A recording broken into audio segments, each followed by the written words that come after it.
جاہو جلال دام و درم اور کتنی دیر، ریگے رواں پہ نقش قدم اور کتنی دیر، اب اور کتنی دیر یہ دہشت یہ ڈر یہ خوف، شام آ رہی ہے ڈوبتا سورج بتائے گا، تم اور کتنی دیر ہو ہم اور کتنی دیر۔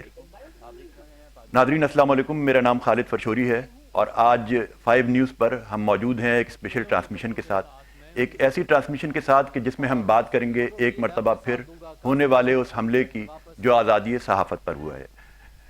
5 نیوز، میٹرو 1 نیوز اور سندھی چینل آواز کے ایک معروف اینکر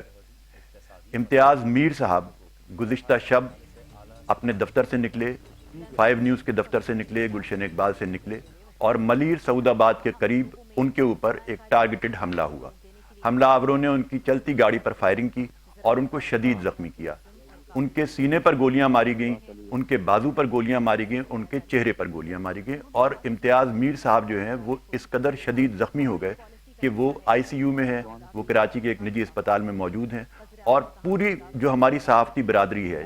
پاکستان بھر کی صحافتی برادری، دنیا بھر کی صحافتی برادری جو ہے وہ اس واقعے پر ایک مرتبہ پھر سراپا احتجاج ہے۔ پورے ملک سے مذمتیں آ رہی ہیں، پورے ملک سے اظہار ہمدردی ہو رہا ہے اور نہ صرف صحافی برادری بلکہ زندگی کے مختلف شعبوں سے تعلق رکھنے والے افراد جو ہیں وہ امتیاز میر صاحب پر ہونے والے اس ٹارگیٹڈ حملے کی شدید مذمت کر رہے ہیں۔